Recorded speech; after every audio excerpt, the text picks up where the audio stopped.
for Pablo Sandoval. Oh, my goodness. He just took a deep breath. Well, we're going to get a pinch runner for Pablo. They had to put that bat on the wall of fame here at Oracle Park. That's what we all wanted to see. Now, back to the morning roast with Bonte and Shasky. Well, that's it for Pablo Sandoval. That is it. He last played for the Atlanta Braves in 2021. Bat at 178. Did not have a good year. Stepped away for a couple years and got invited to spring training at the age of 37. Pablo Sandoval was turned 38 August 11th. Yesterday, he got one last send-off at Oracle Park. You heard Kruger Kipe right there. Base hit. Classic Pablo base hit. He looks great, smiling, laughing. Players said it's been great to have him in camp, the two-time All-Star, and, of course, three-time World Series champ. He's going to call it quits, obviously. He's going to try to make a roster, but he's 37 years old. How realistic is it going to be for Pablo to make a big league roster? But classic Pablo at bat explodes. Fans give him a standing ovation. It's pretty cool to see Pablo. Physically, cool. He looked amazing. He did. It's the best he's ever looked. Right? And so, he's a... I know we're not allowed to quote-unquote body shame and talk about things like that anymore, but the reality is your body and the condition that you're in, I mean, it has an effect on your performance in sports. Like, that's undeniable. And I look at someone like him and think about where we were a decade ago with the Camp Panda stuff with him. Over a decade ago now. I forget. God, we're getting old. But I truly believe, and this is just my thought, had that guy stayed in shape, he would have been a 10, 15-year San Francisco Giant on his own accord. And they would have offered him whatever they needed. He was so, unreliable in terms of his dedication to getting himself in order. And look, I understand there is an element of genetics, right? But if you talk to people that were in the know when it comes to Pablo Sandoval, there was a lot more to it in terms of his own discipline or lack thereof. And so, his body betrayed him in that sense, and he betrayed himself. And he was better when he was the size that he looks like now. 2011, look at his numbers. 2009, look at his numbers. Look at his 2010 numbers. Like, there's a direct correlation there. And he's not the only one. There was a guy by the name of Prince Fielder, and it came out that, he had went vegan. Remember that? He did go vegan. He did not go vegan. He was on the road, and he was having the clubhouse guys. Somebody snitched on him? Everyone was. He had the clubhouse guys. Were they doing that in real time? Because I thought he was vegan. I bought the story. Yeah, everyone did. And they're like, well, why aren't you losing any weight? And, you're dedicating your life to fitness. And then coming to find out he was having clubbies when he was on the road, go get him McDonald's and Jack in the Box and Burger King. That's pretty legit. So you heard they don't have vegan options at those places? Probably not. This is also a decade ago. I don't even know. Did you hear the big Victor Alexander story from Gary St. Jean? So Big Victor Alexander, Big Vic, we all remember Big Victor Alexander. For you kids under 30 who just started watching the Warriors in 2015, go Google Victor Alexander. Now, Big Vic had 52? 50 or 52. Yeah. He had a big eating problem, but he had a weight issue. So I think they were in San Antonio. Saintly told the story. Woolley actually told the story too, but Gary St. Jean told the story. They got to San Antonio in a hotel, and Big Victor was on punishment. He couldn't order room service. Okay. They were watching his weight. So Don Nelson told the kitchen, hey, if this room calls you for room service, call me ASAP. No. So Big Victor, I think it was in San Antonio back in the day. He calls room service. He orders like a couple sundaes, bacon double cheeseburger. I mean, he's ordering the works. I mean, he's about to go to town for room service, right? So he makes a call to room service. Room service calls Don Nelson. Don Nelson and Gary St. Jean, who's the assistant coach of Don Nelson at the time, runs down to the hotel kitchen. They put on the chef hats. No. And they grab the food and say, let us deliver it to this room. So then they knock on Big Victor's door. Boom, boom, boom, boom, boom. Room service. Big Vic opens the door. He's got a smile from ear to ear. Then he sees Gary St. Jean and Don Nelson.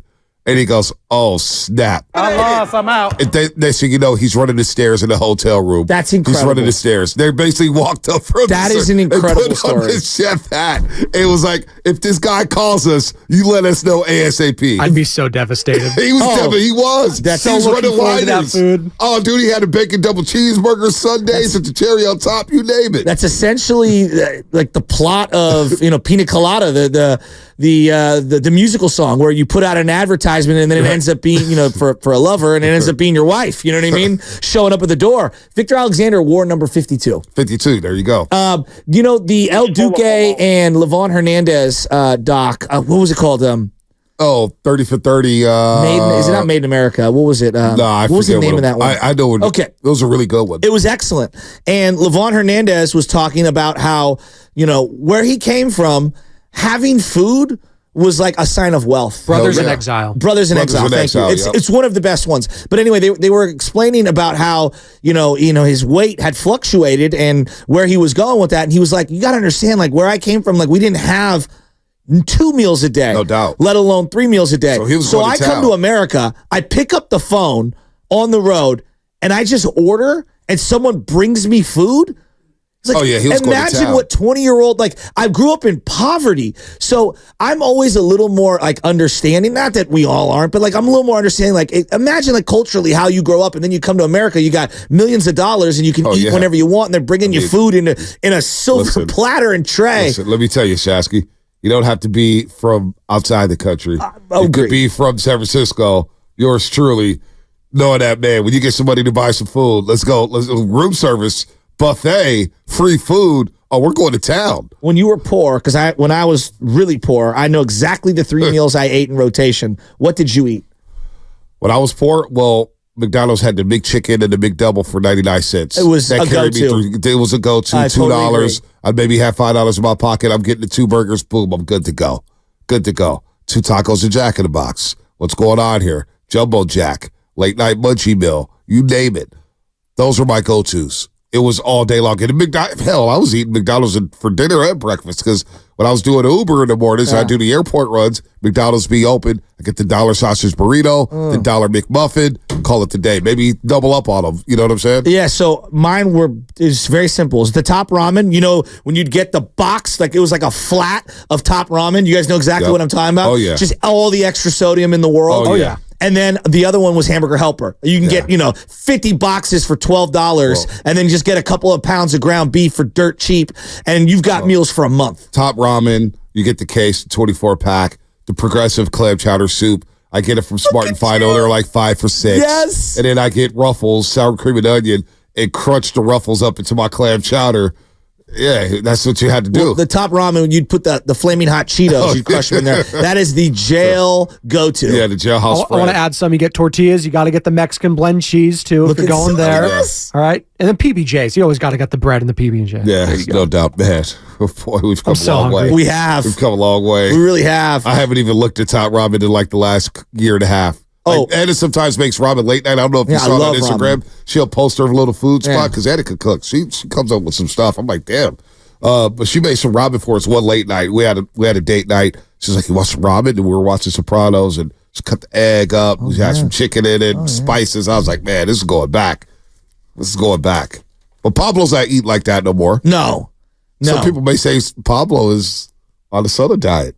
He looks phenomenal. SLTAweightloss.com. In terms of most fun athletes the last 20 years. Go ahead. Oh, my bad. In terms of most fun athletes last 20 years, he's somewhere in that top 5, right? Yeah, I always watching Pablo last night. Overrating him. Watching Pablo last night. I didn't get sad, but I thought, what could have been? I totally agree. He's one of the biggest what-ifs for me. What if he had stayed with the Giants. After 2014, he was rolling. I knew going to Boston, it's just a different culture. It's a different philosophy. He should never have listened to Hanley Ramirez and Big Papi. You went out there. Oh, I do remember that. And he went out there and it just did not work out. A different beast. He was our lovable guy. It was okay for him to be the round mound. Yeah. He was like Charles Barkley, the round mound, the rebound, or whatever it was, or whatever his nickname. Barkley's got like 20 nicknames. But Panda was our guy. Sir so for him to leave, You kind of knew that, boy, it's not going to work out in Boston. And he lost himself for a second, got depressed, and lost his confidence, came back with the Giants with a minor league deal and was a good Giant. He really was, but he's one of the biggest what-ifs. Because even in the 2010 World Series, he didn't play much. He didn't play much at all in the NLCS. Uribe took a spot. Yep, because he was out of shape, and that was coming off his big-time year. And I saw him before that season in 2010. He came to City College in San Francisco. He knew a kid on the team. I think the kid's name was Oscar or whatnot. He set it up where Omar Vizquel and Pablo Sandoval came to talk to the team at City College in San Francisco. Yeah. So Pablo came separately, and he's out there, taking batting practice in his Louis Vuitton. Or no, did he have Gucci's on or Louis Vuittons? May have been Gucci's. And I'm like, damn, he's just out here taking BP and some $1,000 shoes like it's nothing. But he looked physically out of shape. And he looked like, I was like, boy, he looks, I remember telling Big Dog City, I was like, boy, he looks like he put on a couple pounds. It doesn't look right. And he comes back into that season, he struggles. I'm looking up his numbers right now. That 2009 year, I'm not going to click on it yet. I want you to pull it up. But off the top of my head, okay, his 2009 year, he came out of nowhere, really, when it comes to like prospects. I believe in 2009, his first full season, he batted like 289, 25 jacks, 89 RBIs. No. He was better than that. He batted 330. Was it that high? Yeah, he batted 330. Give it to me. What was it? Well, it was 25 jacks because I think it was like the most home runs for a long time, but 90 RBIs and a 330 batting average. Wow. He batted 330. So he did have 90. Okay, I was close on the home runs in the air. What?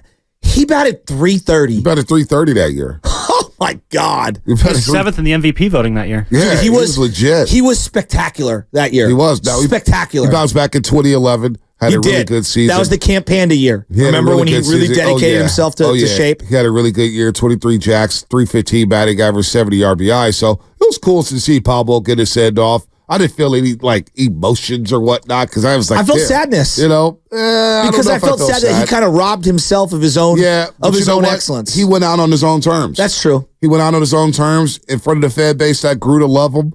But I was telling a little bit last night on the call after you guys got off the phone. I fell asleep right after the game. I was out for a second, just woke up, and I heard a Kara saying something, and I was like, "The hell happened?" There was like 40 minutes in this post-game show. So I rewinded that and kind of steal some notes from that. But 48, his number 48. Yeah. Like Russ Ortiz,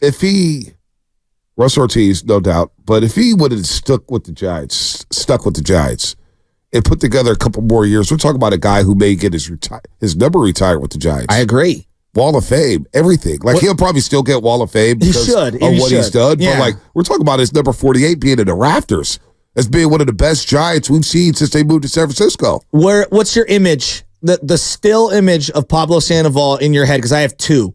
It's catching a foul ball at Kansas City. That's one of them, okay. Didn't he get thrown out in that 18-inning game in the ninth inning? Yeah.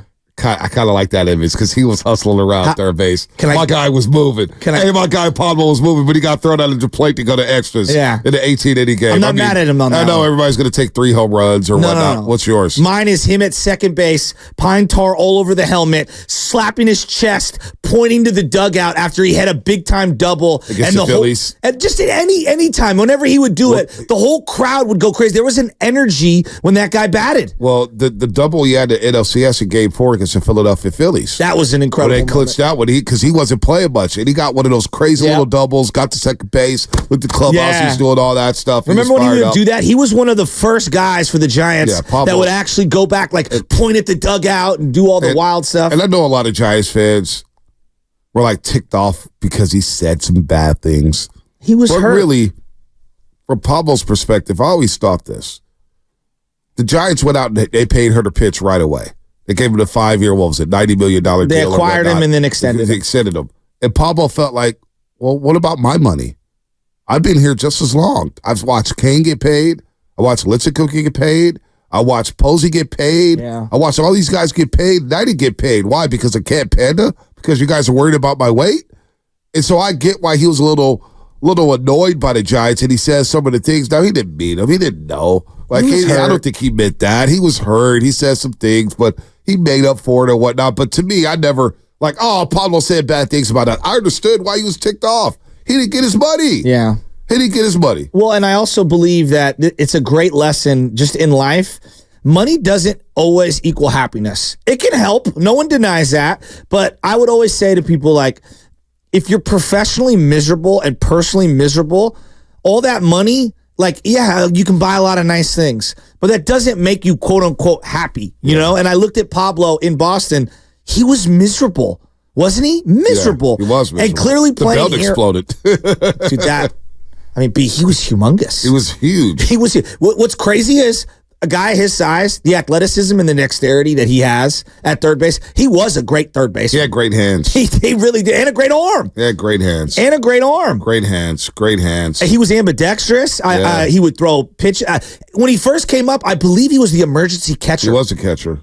He was a catcher coming up. I mean, God, he was one of my all-time favorite Giants. And one of the best parts about him, bad ball hitter. I mean, you throw one a foot in front of the plate, he could yank it into left. You throw one 5 feet over his head, he could pull it down the line. The guy was just a monster.